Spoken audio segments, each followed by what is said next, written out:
네. 많은 분들이 묻지마 청약 많이 하죠. 왜? 계약금도 준비되어 있어야 되고 잔금도 치러야 되는데 그냥 하도 로또라고 하니까 막 넣는 거예요. 그냥 당첨되면 어떻게든 해결되겠지. 그런데 계약금을 보통 계약하고 한 달 이내에 준비를 해야 되거든요. 네. 뭐 부모님한테 빌리든 친구한테 빌리든 해야 되는데 네. 그런 상황이 못 돼. 네.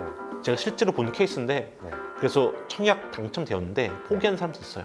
아니 뭐 계약금은 어떻게든 한다고 한다면은 뭐 네. 예를 들어서 보통 지금 분양가가 서울 같은 경우에 뭐 7억, 8억 그런다. 그쵸. 그럼 10%면 7천만 원이고 네. 민간 분양은 1억 4천이에요. 아 민간 분양이 더 민간 분양은 계약금 20%예요. 공공 분양은 10%고. 아 민간 분양 같은 건 1억 4천인데 그걸 마련하기가 쉽지 않을 수도 있잖아요. 그쵸. 그럴 경우에 청약을 포기해야 되는데 청약 통장 있죠. 네. 청약 통장 한 번밖에 사용 못 하거든요. 그쵸. 그 청약 통장도 백지 통장인데요. 처음부터 다시 시작해야 돼. 그러니까 피눈물 나는 상황이지 이게. 아니, 돈이 없어서 못했음에도 불구하고 당연하죠. 그냥 왜냐? 백지가 되는 거예요. 다른 사람들의 기회 빼앗았잖아요. 아니 야 그런 사례가 실제로 많아요. 지금 뭐 부동산 카페 들어가면 그렇게 네. 하소연하는 사람도 많아요.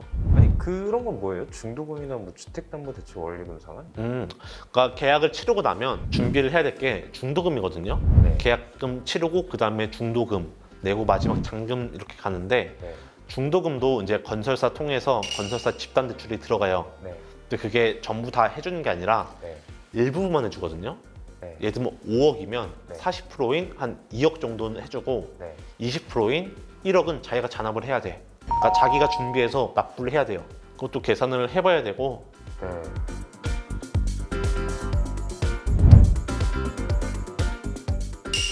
그 마지막 잔금 대출도 네. 결국에는 내가 최종적으로 입주를 했을 때 네. 잔금 대출을 얼마나 받아야 되는지를 캐치를 해야 돼요.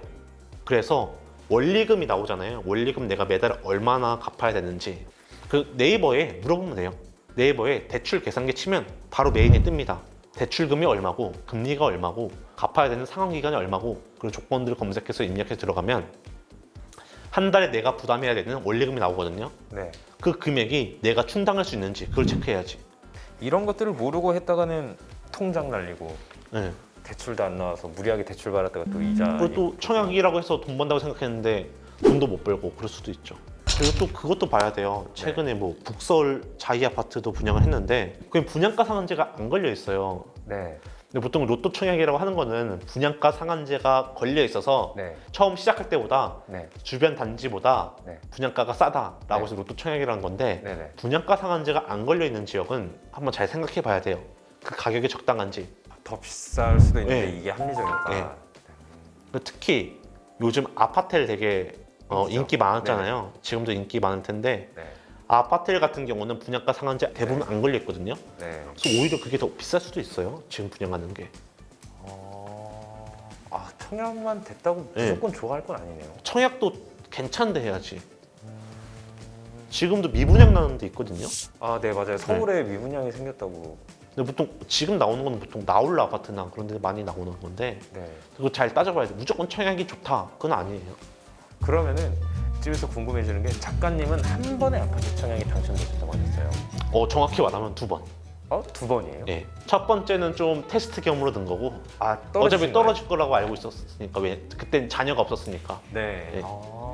그런 자녀를 가지고 나서 네. 이 전략이 무엇이었나요? 처음에는 네. 일단은 내가 어느 지역에 네. 청약을 받고 싶어 하는지 그게 가장 핵심이에요. 음... 그거를 당해 지역이라고 해요. 네. 그 지역에서 분양하는 거를 당해 지역이라고 하거든요. 네네. 예를 들어 내가 수원에 살고 있는데 수원에서 분양한다. 네. 그러면 당해에 살고 있는 사람이 훨씬 유리해요. 왜냐? 신혼부부 특별공급 이제 공공분양으로 설명드리면 네. 점수가 13점 만점인데 네. 그 중에 3점이 당해 지역에 있는 사람이 먹고 들어가요. 그러니까 당해 지역에서 2년 이상가 살면 만점을 받고 만약에 화성시에 사는 사람이다. 네. 그 사람은 당해 점수에서 빵점이죠. 그래서 네. 자기가 어느 지역에서 좀 청약을 받았으면 좋겠는지 그걸 생각을 해야 되고 또 이게 왜 중요하냐? 내가 예를 들어 A 지역에 거주를 계속 하고 있는데 네. 잠깐 뭐 회사 일이나 다른 이유로 B 지역에 거주할 때가 있잖아요. 네. 그럼 이 B 지역에 전입 신고를 하면 네. A 지역에 거주했던 게 리셋돼요. 내가 만약에 20년을 살다가 네. B적으로 가면 그 20년도 사라지는 거예요. 예. 다시 1일부터 사는 사람으로 되는 거예요. 그래서 이거를 네. 청약하기 전부터 미리 준비를 해야 돼요. 만약에 이걸 준비를 안 했으면 네. 별 생각 없이 전입신고했다가 낭패 보잖아요. 그러면 서울 살면서 막 수도권의 청약은 정말 어렵겠네요. 어렵죠, 서울 사는 사람들은.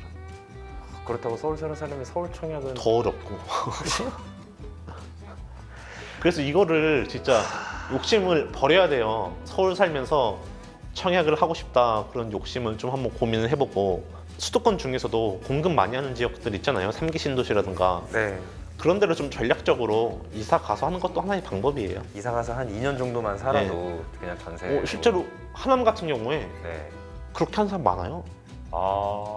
전세 수요 많아요, 하남에. 왜냐면 교산 신도시 있잖아요. 네네. 3기 신도시 한다고 하니까 네. 하남 미사 그런 데는 살기 좋으니까 애들 데리고, 네. 근데 와서 전세로 일부러 당해 조금 맞추려고 하는 사람들 많아요. 와, 진짜 똑똑하구나 사람들이.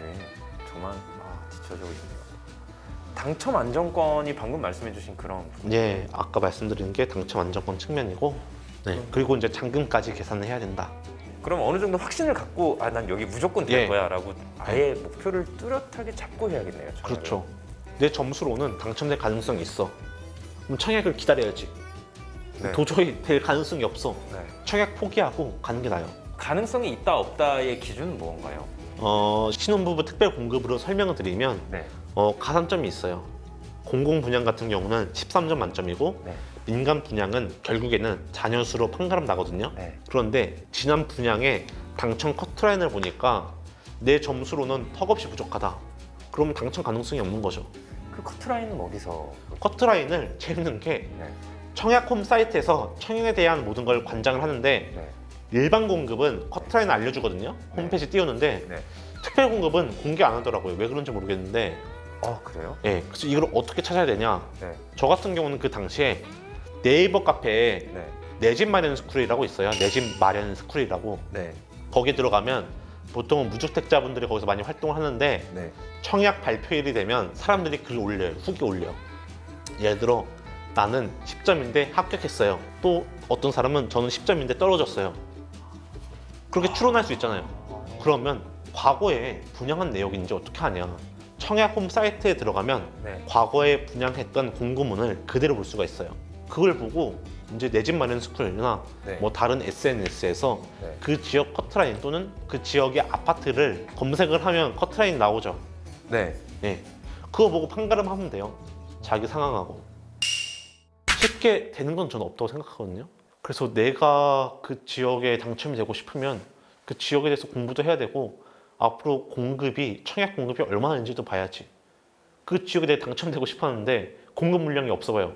뭐 아무 쓸모가 없잖아요. 그래서 꾸준히 관심을 가지면서 공부를 해야 돼요. 이거 꿀팁이네요. 소액 투자로 엄청난 부싸는 사람 많아요.